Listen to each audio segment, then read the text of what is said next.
So, I was in the Word in the front room, in the living room, and the first day that I was in Ephesians 5, the Lord let me go through the whole thing. But yesterday in Ephesians 5 in the living room, it was late night. I could not go past the first two Jesus. I couldn't go past the first two verses. He just had me focus on be ye. Jesus. And he came out and had me to focus on be for a long time, just be. And then in the work that, the commission and the work that it is to be. And then he's like, be ye followers. And he had me to be focused on followers.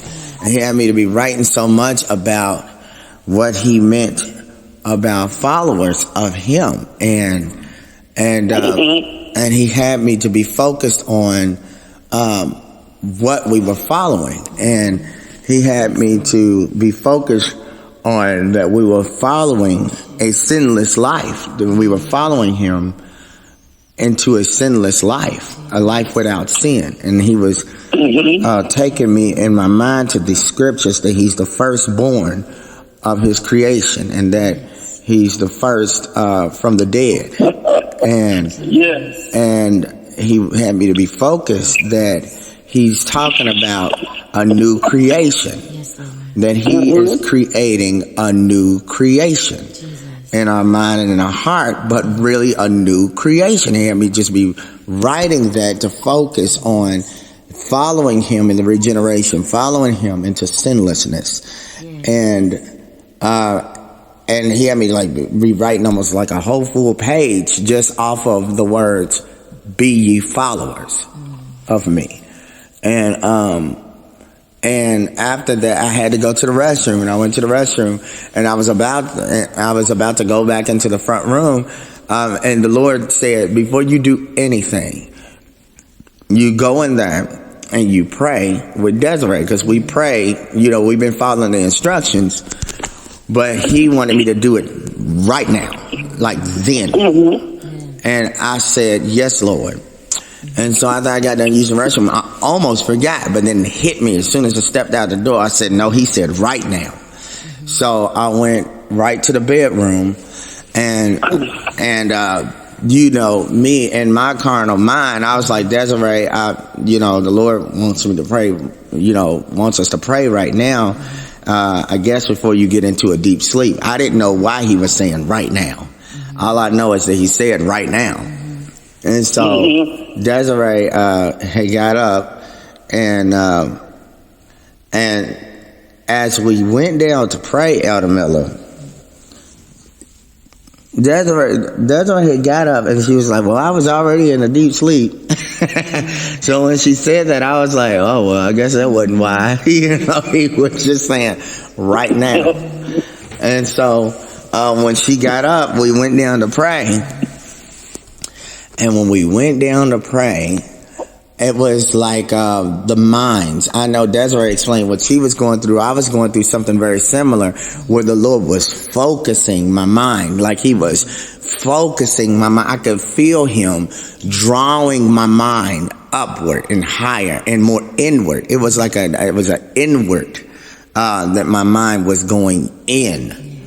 And as we were praying and acknowledging him as the one God of heaven and earth, and as the invisible God that came to save us from our sin, as we were acknowledging him, and as that one God, he was taking our minds so in, and it was like that the prayer was just on that for a very long time, and because he was focusing the minds. And as we were praying, then Desiree's phone had went off, like somebody sent her a text message, and when her phone goes off, it flashes. But that light that came into the room, Elder Miller, we had all the lights out. You couldn't see really barely your hand in front of your face. That's how dark it was in the room. But the light came into the room, Elder Miller, and it caused us to be what those scriptures say, sore afraid. It caused us to shake. And the tongue that started to come forth, and I felt like we were already on our knees on the bedside, but we fell even further down, like we fell to the ground. And as we fell to the ground and that presence of God came in, the light was so unexplainable in the room because it was dark in there, but it was light in the room. And so we started praying, and it was like a thundering, and it was like lightning, and so many things was happening. And then my prayer changed, and the whole atmosphere changed. The whole atmosphere changed. And my prayers, I was praying a prayer that I never prayed before. And it was against sin. It was for others. It was for the nation. It was for the church. It was against the coronavirus, but it was against the spirit that the coronavirus is. And I saw the Lord come, and he came and he put that coronavirus, he put that spirit back into its place. And it was like he had trampled, and the spirit had gone like back to the community in hell where it came from. And it was like these dark gates that he was, binding the spirit back into. And as he was doing that, I could see him also doing it in us, binding up the spirit that correspond to the coronavirus, like in us, in individuals. So I saw it like in general, I saw it in particular, and I seen these things happening. And as I was praying, I couldn't stop praying because it was not my words. And I could not stop praying. And I knew that when the Lord finally said, amen, it was him that had come. He had come. And all I knew, we were still on the floor. And there was there was like a holy fear in the room. And we were silent, and we knew that the Lord had come. And we felt him. He was standing right on our bed, Elder Miller. And we were on the floor. And the way that he had come, it was like, it caused such a holy fear, but at the same time, he let us know that it was him. He was letting us know it was him, that we didn't have to be afraid, but we couldn't help but to be afraid in that presence. And so that presence that came into the room, it took a long time before we could utter words to one another. And as we began to speak, I just started speaking to Desiree about that holy fear. And she said, yeah, I'm experiencing the same thing. And it was such a presence. I said, it's still such a presence. He's here. He has come. I couldn't say he came like past tense. I just kept saying he's come. And because it was still present. And as we were sitting there, I was sitting on the bed, Desiree was sitting on the floor, and we couldn't really say much to one another. And then the Lord took me back into the spirit. And when he took me into the spirit, I got real quiet. And I felt my mind raise up, and he said, I'm here. And he said, look at me. And I couldn't move my head. And he said it again. He said, look at me. And it was such a process for me to look up. And he said, look at me. And when I looked at him, all I saw was him in this great living gold armor. This armor was gold, and it was living. I never seen armor so bright and so gold, and I seen wisdom in the armor. I seen power. I seen like everything in this armor that he had on, and he had it all the way upon his head and upon his arms. And he said, and he put his hand out and his arm out as to like give me the armor from his arm. But the armor that was coming from his arm to me, it was still on his arm as it was coming to me. And his hand and his arm, as the armor had come to me, it had fell on Desiree and us both. His hand, that armor fell over both of us. And he said, you and your wife shall be one mind, one spirit. And when he said that, my mind went into her mind, and I was in her thoughts. I felt myself in Desiree's thoughts, and I could see what she was thinking. And when I was in there, I saw Mother Jenny so heavy on her spirit. And then I saw you on her spirit. And I saw the marriage on her spirit. That's all I seen. And then it's like the Lord, after experiencing that, I felt like the separation, like me come back. And it was like what he had for us. But I don't want to skip. Let me backtrack just a little bit. As I was sitting on the bed and he took me into the spirit, I saw these people. Elder Miller, I saw these people. Oh my God. And the people, and I keep saying the people, I know it's what he has for us, but what I saw was so far-fetched from what I see today that I can't help but to call them these people. And I saw these people that they were like a different race of people. They were like a totally different type of people. And their minds were beyond the carnal minds of this world. They were in so much of wisdom because they truly had the mind of Christ.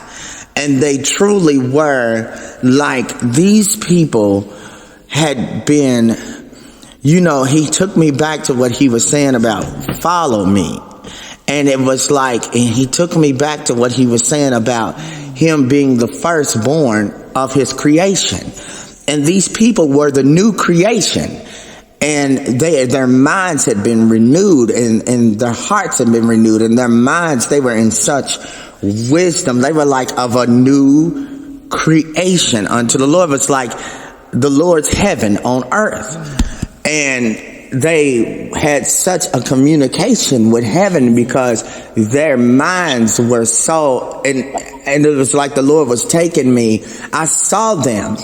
They were so powerful that their very presence caused a holy fear to come upon people. And I saw their minds, and it was like their eyes were white as light. And I saw them. They were so powerful. And the Lord was saying, this is what I have for you. And this is what he was saying that the church that he's raising up is going to be. And he took me over into Joel, that the people that had never been the like before, neither shall it be again. And I seen these people. And it caused such a holy fear because nothing about this world mattered to these people. And their children knew God. And they were so focused, and they were in the world, but they were not of the world. And I was just like, oh my God, I could not describe. I can't describe in words right now what he showed me. It's really hard to describe. But it was like, oh my God, is this a glimpse of what Elder Miller be saying that the Lord has for us? Because this is beyond my carnal thinking. This is beyond what we think preaching and the church and all of that is. This is a new creation. This is different. Yes, Lord. And I was so afraid because I knew that the Lord was saying, this is what I have for my church. And I could not really behold for so long. I just had to bow myself. Jesus. And I could tell that Desiree was speaking to the Lord. And I could tell that she was speaking to angels. And so I waited. And as I was waiting, there was a crack in the door of our bedroom, and there was a light that was coming through that door that was greater than a natural light. And it was just luminous. It was a light, Elder Miller. It was coming through under the door, on top of the door, on the sides of the door. It was coming from that door to a point where you could not only feel the glory of the Lord, you could see it. You could see the glory of the Lord in the room. And I waited for Desiree because that light was shining so bright. I could see her face, but only through the cloud of the glory that was in the room. Again, the lights was all off, but I could still see her. And after she got done speaking, I asked her, well, what did he say? And because I knew she'd been speaking to the Lord, I knew she'd been speaking to angels. And because I told her what the Lord had showed me. And then I said, what did he say? And then she told me what he said. Yes. Elder Miller?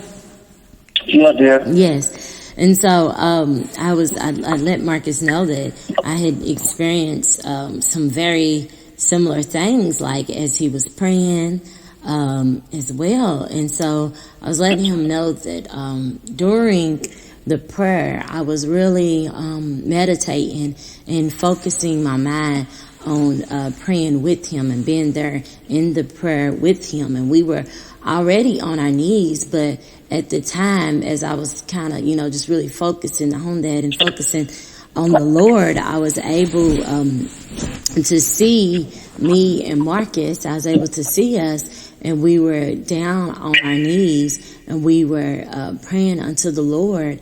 And at the time, we had like a covering over us. It was a gold and purple covering that was over us, and I can clearly see us like laying there praying, and we're on our knees praying. And then from there, I was able to see us there in front of the Lord, like we was literally praying at the Lord's, I seen us at the Lord's throne. And so we were there down on our knees at the Lord's throne praying. And then, that's when Marcus was talking about that flash that came, and it was such a light that had came. And what it came is it had came like down, and it was like, even in the natural, and it just completely like knocked us down even further, where the light came down and it came out. And so it like just could see, like fully like just push us. We was already on our knees, but pushed us like completely down to a point that we was like just bare, just in front of the Lord. And then I just remember seeing that, and it was just such a glow that it came. And then I remember seeing a bunch of greenery. It was really, really bright green. It was brighter than ever before. And I seen plants that was just very magnificent in color and very gorgeous, stuff that I have not seen on the earth. And as I seen him, I seen what looked like big, I don't know, they looked like, it was so strange to me. It looked like either big eggs or cocoons is what it looked like almost. And as I saw it, people were coming out of it. Like, it was almost like, people were coming out of these cocoons almost. And as they were coming out, like they were standing tall and they were of full age. And it was like just multiple people that were coming out, but it was such a glow that was coming from these people that it was just really strange. It was just such a glow that was coming from them that the color was even different. And so I just seen these people, they just continued to come, and they, like I said, they was coming from that area. And, I'm sorry. And this, and it continued to happen. And then from there, I just remember, towards the end of the prayer, all I can see was just, a glory cloud. And all I knew is that the Lord was here. And I told Marcus too that whenever, that light came, I did experience a fear. And I knew it was a fear that I can't say that I've experienced before. And it was just such a fear. And I know that the Lord was telling me that he was here.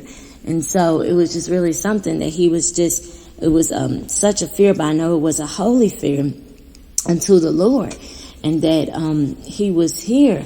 And then he told me, like, after the prayer, I was just sitting there, and the Lord let me know. He said that I am here, and he told me again that I am here, and he told me to look unto him. And then as I started to look, it just got so bright. Like, in the room, it was so bright. It's such a bright light. And at the time, like, I can see you and Mother Jenny, and y'all was in my spirit. And what came to me as well as the Lord let me know, he said, I am here. He said, I have come to you before, but I'm coming to you even greater, because of the love and marriage. And as I mentioned, you and Mother Jenny was on my spirit. And then, Sister Tilly had came to me, and she had came and she had given us a hug. And it's like she sat down right there by me, sat on the floor right by me, and she, gave me a kiss, and she was just like, tell my family. And she was just so happy and saying, tell my family. And I don't know what she was saying to tell my family of, because that's all I heard of her say was tell my family, but I felt her, she was here, at that time. And then I heard the Lord speak to me. He showed me the light, and I just remember this glory cloud like never before, in this house and in this room.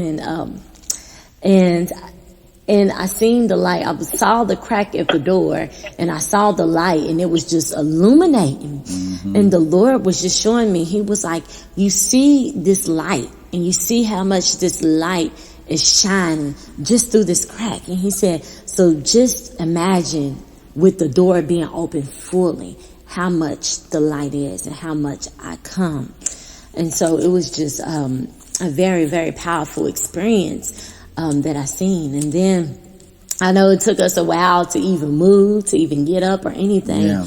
But I just know that as I had laid down to sleep, I really could not sleep because the word was just running through my spirit the whole time, the whole night through. The word just kept running through my spirit. Yeah. And a lot of things that you had said and prophesied, it came back. And Marcus had even talked about that a 4-year-old had prophesied to us the other day and dealing with the people and stuff, and dealing with what is to come. And I know last night as I was just laying here, the word was coming to my spirit. Isn't my word like a hammer that break the rock in pieces? And it was just something I can just experience and feel it. And it was just so much that was going on. And I just told the Lord, I was like, I just want to. And I know at one time I was sitting here and I was silent, and there was such a stillness, and I was like, I just want to stay in your presence, Lord. I want to continue to feel your presence. And I even asked the Lord, I said, am I going to remember this? And then, the Lord showed me myself, like I was sitting and I was just writing. Is what I was doing, was sitting and writing. But as the night just continued to progress, he just, the Lord stayed on my spirit. Oh, and one other thing too. The Lord, as I was sitting there, the Lord told me, he said, when he let me know that he was here, he was like, you feel the sensations. And it was crazy because I was just feeling like sensation that was just weird. That was nothing that I've experienced before. He's like, this is me. I am here. That is my presence that you are experiencing. So. Elder Miller, when the Lord was showing me this great people, what Desiree's talking about, what the Lord brought to my spirit, he was saying, he had me to say, we sat there and we experienced a 4-year-old prophesying the word the other day. And I was like, but this is the norm to these people. And as I was sitting there, and I was seeing these people, the Lord brought back to me what you were saying about the race, about, what did you call it? It was just on my spirit. Super race, about the super race. The Lord brought that back to me, that, this is what that meant, these people, that Joel speaks about, and that the Lord wants us to be, Yeah. And, oh my goodness. And as all of that was happening, like Desiree said, we couldn't move for a while. It was like I would say things And I didn't even know that that's what the Lord was dealing with her on, because before she had said that would she forget this, I had just got up and I turned around to Desiree and said, this is something we will never, ever forget. And I said that, and she said, I was just asking the Lord, would I ever forget this? And I said, the Lord said, we'll never forget this, because he did not just come to be coming. He came to make a conjunction. He came so that he's not coming to leave. He's coming to make his abode. He's coming to make a conjunction. He didn't just come that we have this experience. He came that we would have this life, you know. And I said, this type of holiness that has come upon us has to be respected. It has to be respected. I mean, from everything that comes in the door to everything that is on TV, this holy presence has to be respected, because he didn't just come to go. He came to make his abode and to make a conjunction to make a partnership and a covenant with us. That's what this is. And I was like, we'll never, this will never forget. Jesus, yes. And I've seen him before we even left the room. I saw him in there with the children. I saw him. And we knew that the glory cloud was so thick in the room that we could barely see a thing. All we could see was this great glory cloud in the room. But once we finally left the room to go to the restroom and everything, you could see it and feel it throughout the entire house. And the children were laying there in such a peace that I'd never seen them laying there before. Yes, Lord. They were in such a peace. Yes, they were. Yes, Yes, they were.